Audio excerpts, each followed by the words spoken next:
Hello guys, welcome to shows of Sushi. நான் உங்கள் Sushindran. So நம்ம தளபதி விஜயோட greatest of the all the time இந்த படம் வந்து அஃபிஷியலாக வேர்ல்டு வைடில் ரிலீஸ் ஆகிடுச்சு. படம் எப்படி வந்திருக்குன்னு சொல்கிறதுக்கு முன்னாடி, இந்த படம் ரிலீஸ் ஆகிறதுக்கு முன்னாடி ஏகப்பட்ட நெகட்டிவான ஒரு வார்த்தைகள்லாம் சுற்றிக்கிட்டே இருந்துச்சு.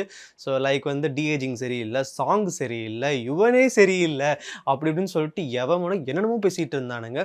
ஸோ அவங்க நெகட்டிவாக பேசினதுக்கு ஏற்ற மாதிரி படம் இருக்குதா, இல்லாட்டி வந்து நெகட்டிவாக பேசினவங்களோட வாயை வந்து அடைச்சாங்களான்னு சொல்லிட்டு நம்ம இந்த ரிவ்யூவில் பார்த்துருவோம். ஸோ இந்த ரிவ்யூ வந்து நான் ஸ்பாய்லர் ரிவ்யூ தான். ஸோ நான் ஸ்பாயிலிங் எதுவுமே பண்ண போகிறது கிடையாது. பிகாஸ் வந்து படம் பார்க்காதவங்க இன்னும் லட்சக்கணக்கான பேர் இருக்காங்க.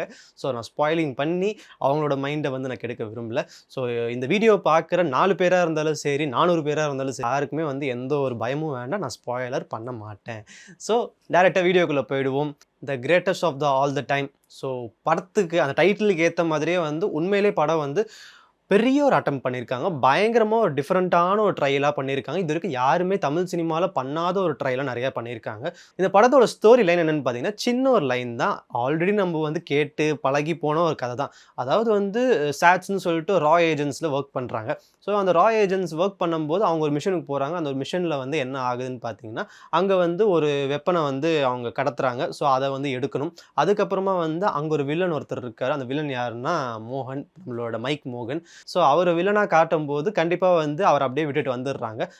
அதாவது எப்படி விட்டு வராங்கன்னா, அவர் செத்து போயிட்டாருன்னு நினச்சி விட்டு வந்துடுறாங்க. ஆனால் பார்த்தீங்க அப்படின்னா, அவர் ஃப்யூச்சரில் ரிவெஞ்ச் எடுத்து வராரு. ஸோ இதுதான் கதை. அவர் எப்படி ரிவெஞ்ச் எடுத்தார், என்ன பண்ணார், ஏது பண்ணார், அந்த ரா ஏஜென்ட்ஸ் எல்லாம் என்னென்ன பண்ணார் அப்படின்னு தான் மொத்த கதையும் போயிட்டு இருக்கு. ஆஸ் யூஷுவல் ஒரு வில்லன் வந்து ரொம்ப வருஷம் கழிச்சு ரிவெஞ்ச் எடுக்கிற ஒரு ஸ்டோரி தான். அதை எப்படி எடுத்தாருன்னு தான் படத்தோட மொத்த கதையும் கொண்டு போயிருக்காங்க. ஸோ இவ்வளோ தான் ஸ்டோரி லைன். இதில் வந்து வேறு எந்த ஒரு ஸ்பாயிலிங்கும் எதுவுமே கிடையவே கிடையாது. ஸோ உங்களுக்கே புரிஞ்சிருக்கும். ஸோ இதுக்கப்புறமா நான் சொல்ல போகிற விஷயங்கள் தான் வந்து உன்னிப்பாக நீங்கள் கேட்கணும். என்னன்றது பார்த்தீங்கன்னா, பாசிட்டிவான விஷயங்கள் சொல்லிவிட்டு அதுக்கப்புறம் நெகட்டிவான விஷயங்கள் நான் வந்துடுறேன். நான் படத்தில் வந்து ஐயோ டிஏஜிங் சரியில்லை அப்படின்னு சொன்னாங்களே, ஆனால் வந்து படம் ஃபுல்லாக பார்க்கும்போது தான் தெரியுது டிஏஜிங்காக எவ்வளோ மெனக்கெட்டிருக்காங்க அப்படின்னு சொல்லிட்டு. டீம் வந்து ஒவ்வொரு விஷயத்தையும் பார்த்து பார்த்து செதுக்கி செஞ்சுருக்காங்க. அந்தளவுக்கு சூப்பராக கொடுத்துருக்காங்க. எந்த ஒரு விஷயத்துலையும் வந்து இன்னும் ஈவன் மோர் இம்ப்ரூவ் பண்ணியிருக்கலாமே, இன்னும் இம்ப்ரூவ் பண்ணியிருக்கலாமே நம்ம சொல்லலாம்.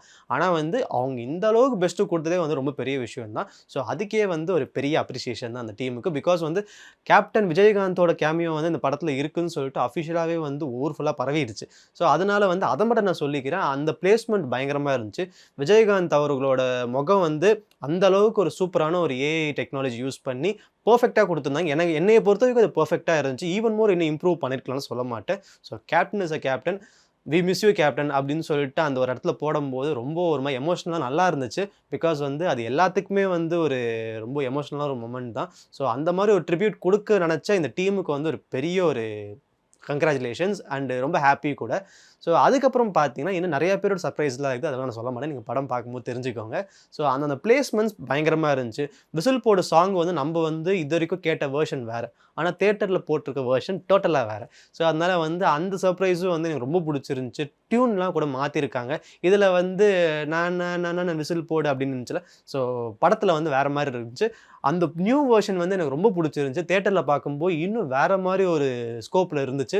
அந்தளவுக்கு ரொம்ப ஒரு மாதிரி என்ஜாய் பண்ணி பார்க்குற மாதிரி தான் இருந்துச்சு. எந்த ஒரு இடத்துலையும் வந்து ஆஹா இது வந்து அரசியல் சாங் தானே அப்படின்லாம் எந்த ஒரு இதுவுமே இல்லாமல் எனக்கு வந்து அந்த பார்ட்டி மோட்குள்ளே போன மாதிரி தான் இருந்துச்சு. ஆஸ் விபி சொன்ன மாதிரியே அது வந்து பார்ட்டி சாங்குங்க, நீங்கள் பாருங்கள், நீங்கள் பார்க்கும்போது உங்களுக்கு புரியுங்க அப்படின்ற மாதிரி தான் இருந்துச்சு. ரொம்ப நல்லா இருந்துச்சு. டான்ஸ் கோரியோகிராஃபியில் அவ்வளோ ஸ்டன்னிங்காக இருந்துச்சு. எனக்கு யாரை பார்க்குறதுன்னு தெரியல. பிரபுதேவா மாஸ்டரா இல்லை பிரசாந்தா இல்லை தளபதியான்னு தெரியல. அந்த அளவுக்கு 3 பேரோட பர்ஃபார்மன்ஸும் வந்து அவ்வளோ ஸ்டன்னிங்காக இருந்துச்சு.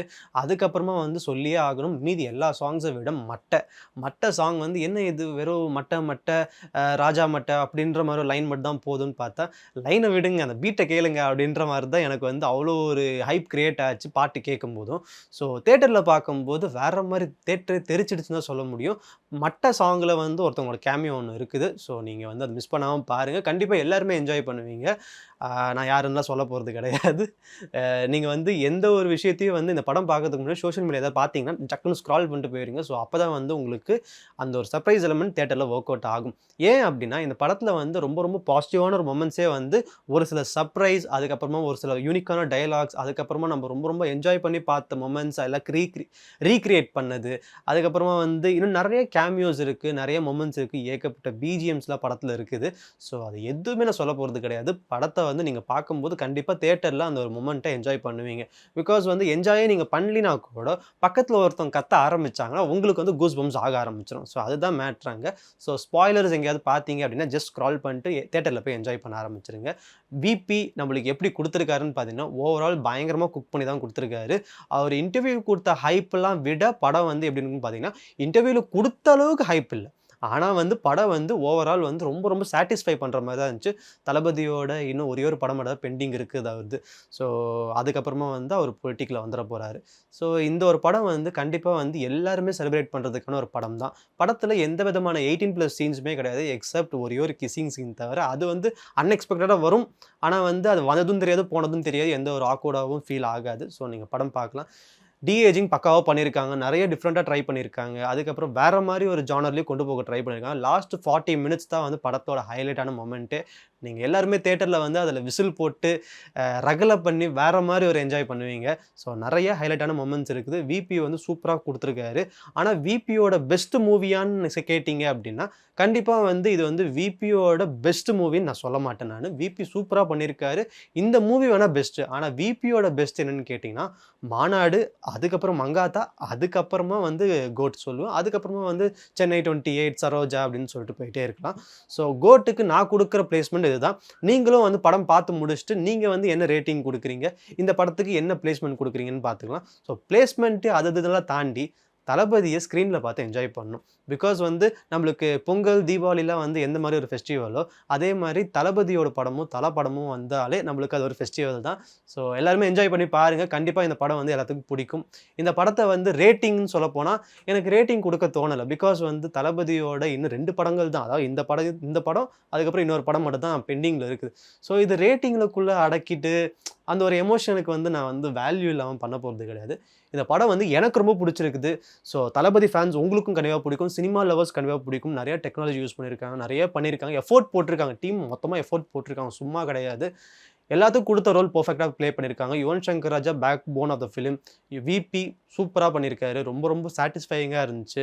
இன்னும் பெட்டராக பண்ணியிருக்கலாம் அப்படின்னு நான் சொல்ல மாட்டேன். படத்துக்கு பார்ட் 2 லீட் கொடுத்துருக்காங்க. அது சர்ப்ரைசிங்காக இருந்துச்சு.